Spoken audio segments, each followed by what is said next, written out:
Syedaralun, Polres Aceh Tengah memberikan bantuan kepada 6.000 orang pedagang kaki lima dan warung. Program tersebut merupakan bantuan tunai untuk pedagang kaki lima dan warung atau BTPKLW. Hal tersebut dilakukan sebagai upaya bagian dari Program Pemulihan Ekonomi Nasional atau PEN.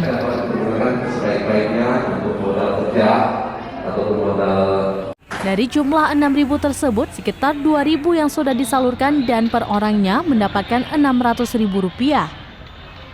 Amatan Serambi On TV, bantuan itu diserahkan di Gedung Pendari Aceh Tengah, tampak sejumlah warga hadir dan mengantri untuk diproses.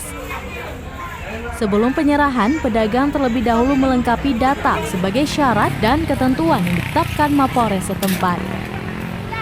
Dari Aceh Tengah, Syedaralun Romadani, Serambi On TV. Bapak-bapak, ibu-ibu sekalian, karena memang kita tahu bahwa pandemi COVID-19 berpengaruh terhadap perekonomian baik dari tingkat bawah maupun secara hidup dengan kita tenang ataupun dengan penuh bahagia ataupun